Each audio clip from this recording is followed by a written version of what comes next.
I'm about to turn 30. I'm not worried at all about the number or my age. I love having birthdays, growing, accumulating experiences. But interestingly, my last year in my 20s has coincided with a little life crisis. A series of internal processes and external events have shaken me up, forced me to stop, and made me question things about my life, my goals, and my priorities. They made me realize that simply, I no longer want to live the same way I used to. That's why in this video I'd like to share with you this recent experience of going through a crisis and talk about how crises can be great opportunities. In my case, it had to do with work, but everyone faces several crises throughout their lives. In the sense of noticing, feeling that something no longer fits, something no longer works, that you no longer want the same things, that you have changed, or that something in your life has changed and you have to adapt. Crises are uncomfortable, unpleasant, and full of friction, but they show us that we need to make a change. And that's when we have to choose whether to hold on and live frustrated by clinging to the past, or, on the contrary, stop and listen to what the crisis has to tell us, accept it, and be consistent with our decisions. So without further delay, let's get on with the video.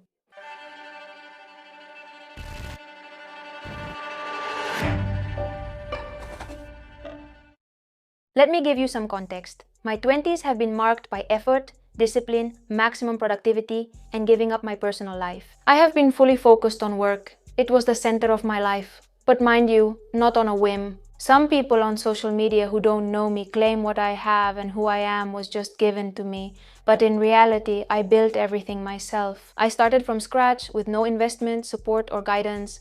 I had to become independent at a very young age, and that gave me strong character and a lot of discipline. I worked in many different jobs while I was studying, and I used the weekends to work on my projects. I felt that was the key moment to give it my all. Every minute and every euro I invested in learning, in growing, in building my projects, and in creating a solid financial foundation to feel secure. I didn't indulge myself, I didn't buy things, and I almost always turned down social invitations. Not because I didn't feel like it, but because that free time was the only time I had available to invest in my projects. The way I worked to build my future made me give up many of the experiences that are almost like rites of passage at those stages of life. That crazy stage of going out, making plans, being reckless, living in the moment, I skipped it. I'm not saying as a psychologist that this is the right thing to do or what everyone should do. I'm not trying to encourage a life that revolves around work, not at all. I'm just talking about how I felt and how I did things, taking into account my personality, my goals, and so on. It's true that sometimes I feel nostalgic about having missed out on those things. I know I haven't done many of the things that people my age have already experienced, but I don't regret it at all. I'm very much at peace with my decisions, both my successes and my mistakes, because they're part of who I've become. I'm deeply proud of the result and of everything I faced on my own. I competed in bikini fitness with all the discipline and effort that it requires. I developed and patented a magnetic bottle for the gym. I studied several master's degrees and various courses that have allowed me to go deeper and deeper into my calling. I gained clinical experience. At 26, I already had a long waiting list for consultations. I built a YouTube channel which now has more than 500,000 subscribers. I organized and carried out in-person psychology events. I created 2 training companies which have already trained more than 6,000 students. I produced a podcast. I wrote 2 books. One of them was very successful and is already being translated into Russian, Polish, Chinese, Romanian, and Dutch. I partnered with a clinic focused on doing shareholder therapy. It was open to all, supported by over 20 psychologists. I've moved to several countries working online, which lets me live anywhere and gives me great freedom. In short, many things. The truth is that thanks to this, today I have a much safer, much more stable, and much more pleasant life, especially if I compare it to the one I had before I started down this path. However, just because something worked for you for a while doesn't mean it's the right or proper thing forever, or that something was your true desire. Your motivation, your goal for a while doesn't mean you have to think the same way for your whole life. This is where the crisis part comes in. When you start your own business, you will always have a special burden in terms of work and responsibility. But when projects get off the ground, you have a team, structure, things have stabilized, you have a position in the market. It's true that you can slow down the pace and there may be room for more things besides work. However, it can be difficult to break out of that way of life. And that's why we can see many entrepreneurs who, even though they've been stable and secure for years, still live to work with the same anxiety and the same fear as on the first day. Just a side note, I'm telling you all this from a work and entrepreneurship perspective, but you can apply it to your own situation. Studies, romantic relationships, beliefs, identity, a sport, any goal you have, friendships, and so on. This can happen for various reasons depending on the situation. I'll share the ones I've identified in my case. First, when you live such a fast-paced life with so many challenges and problems to solve every day, you can forget to do something that is basic and necessary for all of us to do from time to time. Pause for a moment, step back from the situation and look at it from the outside. Analyze your life from the outside, with perspective, with rationality, with objectivity. But you're so caught up in the day-to-day rush that you don't realize you don't need to run so much anymore, that you're not alone anymore, that there's not so much danger anymore, that you can make smarter decisions to get the same results. And we tend to normalize what we experience every day. And we may not realize that there are other ways to do things or to live. The second reason is that I've had to learn to say no at work. I learned to do that in my personal life a while ago, but my work self still hadn't experienced what it was like to lose myself by saying no to myself just to say yes to others. When you start to stand out, opportunities come your way, giving you access and reach. It can happen that other people, and mind you, without any bad intentions, ask things of you or expect things from you. Since they only see you from the outside, they don't realize the effort involved or the ongoing work. In a way, they expect you to give it to them because they think it costs you nothing. Over these years, I have done many things to help others, to give them visibility, to give them job opportunities, to help them achieve something they're excited about. Also, on the other hand, I am a very creative, hardworking, and even ambitious person. And that makes it hard for me to say no to opportunities or projects that people suggest to me, since I love making ideas come true, And also because, as I was saying, many people don't take it well at all when you say no to them. They insist, they don't understand. Every day I get a lot of messages, both on social media and by email, even on WhatsApp, from people asking for something or suggesting something or asking questions, and that can sometimes be exhausting. You have to learn to say no and set boundaries for yourself. And the third reason, which I find most interesting from a psychological point of view, self-concept. You see, when what you're doing starts to give you self-esteem, starts to give you validation, and even social reinforcement, when it even starts to heal childhood wounds, it can become addictive. Each achievement boosts your sense of usefulness, worth, and capability so strongly that it motivates you to keep going. And almost without realizing it, that dynamic can slowly start to consume everything else. That part of you has been so validated and has grown so much that maybe other parts of you end up dimmed or pushed aside. That's why work, when it's something important and beautiful in your life, can be very positive, it can be a great boost to your self-esteem, and so on. But if it becomes the only thing, it runs the risk of turning into a behavioral addiction. And over time, what started out of survival and pragmatism also became a way to feed and strengthen that self-concept. As a child, I always saw myself as clumsy, not very smart, a mess, socially rejected, undisciplined, and lacking skills. Through work, I found a way to prove to myself that I was indeed capable and valuable. As I said, that's positive, but it can turn dangerous. How did I start to notice something was wrong?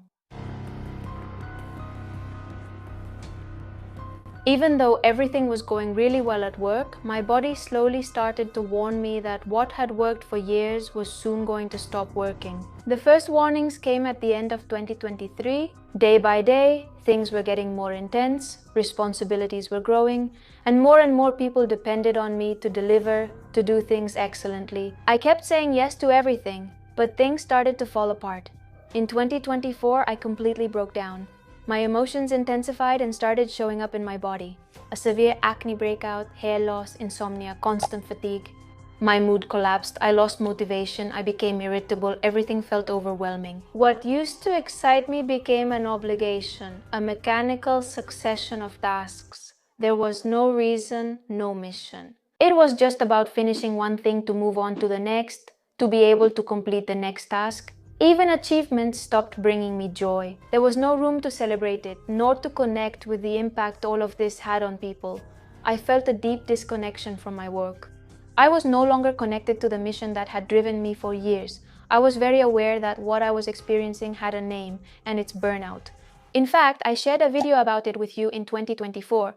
As a psychologist, I knew how to recognize it, I understood what it was, and I knew what I had to do to turn it around. So I did what I had to do. I reduced my workload and used different tools and resources to alleviate that stress. During the spring and summer of 24, my health started to recover, my mood improved a lot, and I was able to go back to work normally, although with a bit less workload than the previous year. I had slowed down a bit and that gave me a break. However, in December 2024, I realized that just slowing down wasn't enough. Yes, I was better than during the burnout, but I wasn't the same anymore. I didn't quite recognize myself.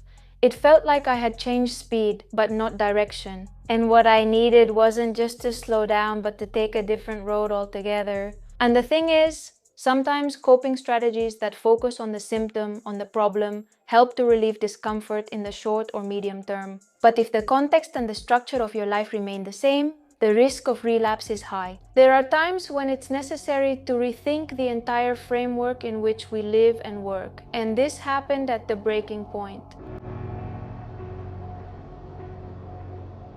You see, I knew that something wasn't quite right, but I kept resisting really slowing down.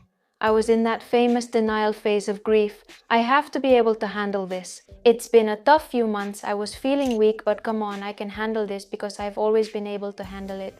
But there was a reality check that didn't let me keep denying it. Several events happened one after another and forced me to stop abruptly. I had to leave my offices in Madrid and even my home, among other reasons, because of a serious harassment situation that I've been suffering for 3 years. Grave que llevo sufriendo 3 años. Until then, it had only been through email and social media, but in March 2025 he showed up in person.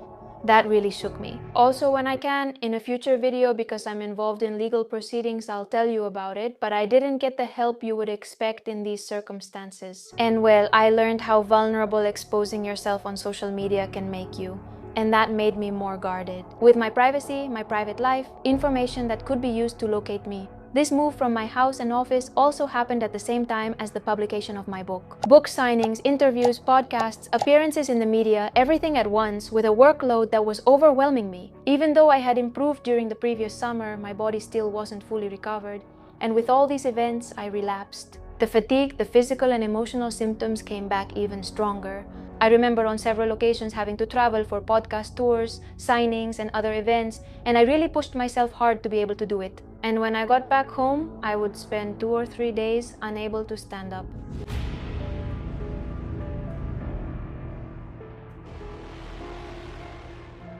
I got blood tests, I went to doctors, and they were pretty clear. Everything I was experiencing was the result of sustained stress over the years. They warned me that this exhaustion had already affected my hormones, thyroid, digestive system, and immune system.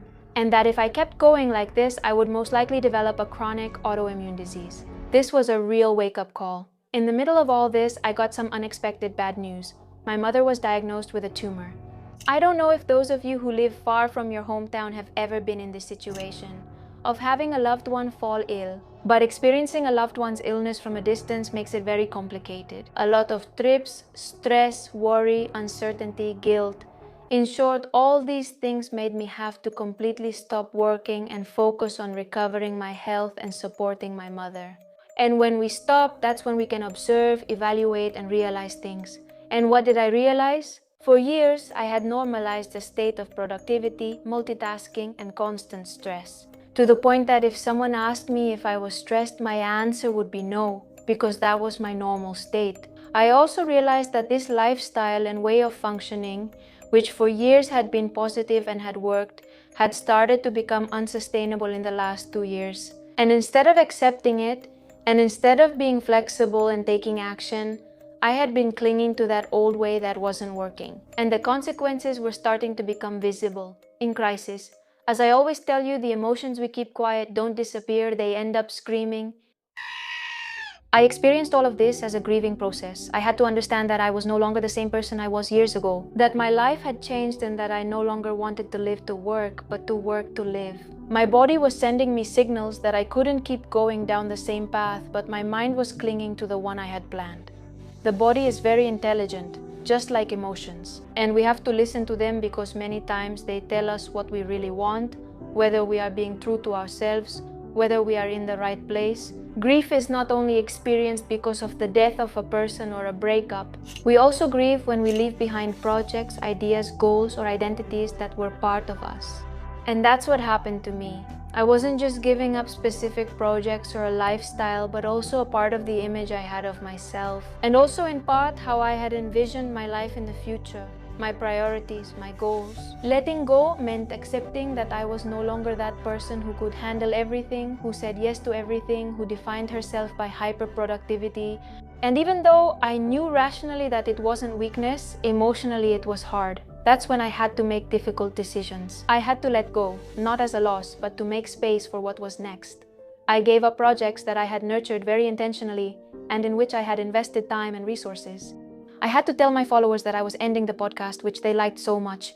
I had to restructure the company and make decisions about the people who worked there. I delegated the day-to-day operations. I stopped being the person who was handling everything day to day. I went from being the CEO to trusting that a reliable professional could take care of the daily management. I decided not to take on new patients for a long time. I set rules for myself so I wouldn't accept everything or say yes to everything. I had to face the fact that there would be people who would get upset, who would get angry. Stop dealing with everything that happens in my work environment. Emails, lies, direct messages, comments, emails, customer service, everyday problems. Learning to fail, to not meet everyone else's demands and expectations, ultimately changing my perspective. Doing things differently and focusing on what matters to me and fulfills me. Stop living to work and start working to live.